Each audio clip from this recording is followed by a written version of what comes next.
As they got closer, Beatrice got a call again. And Jonathan gets frustrated. The next day he tells all this to Boris.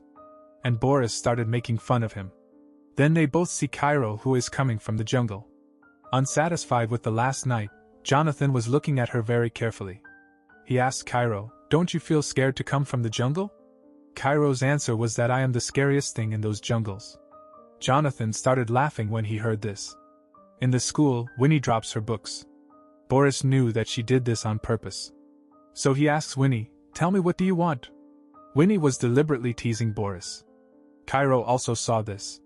She tells her that you are totally crazy. Then they both went to Cairo's house. Cairo was upset with the question of her college admission, in which she has to tell them about the biggest achievement of her life.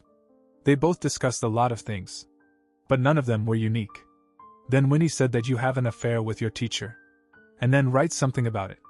Cairo says that Jonathan is 20 years older than me. But Winnie kept convincing her, saying that all this is normal now. And Jonathan was also a good gentleman.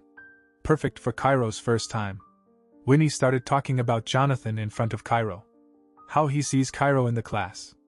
Cairo felt shy to hear all this. Her interest in Jonathan increased. From the next day, Cairo started staring at Jonathan. Jonathan comes to her and tells her to meet me after class. After class, Jonathan invites Boris to a dinner. Boris left from there while doing a dance step.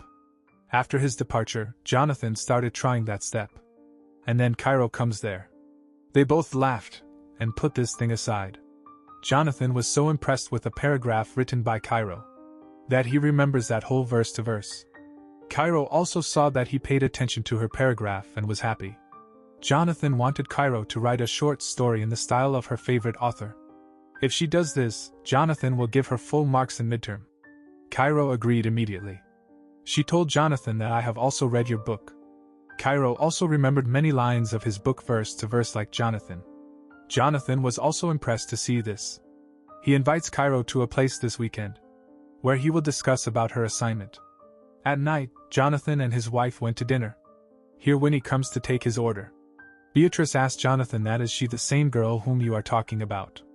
Jonathan said no, she is Cairo. But it was clear that Beatrice was jealous of Jonathan's interest in Cairo. She started insulting Jonathan in front of Boris to vent her anger. That you don't have that writer thing anymore. You haven't written anything for many years. You are just an ordinary teacher. On the weekend, Cairo went to a place mentioned by Jonathan. Jonathan followed her and sat next to her. Here a man started reciting a poem. Jonathan was listening to the poem very carefully.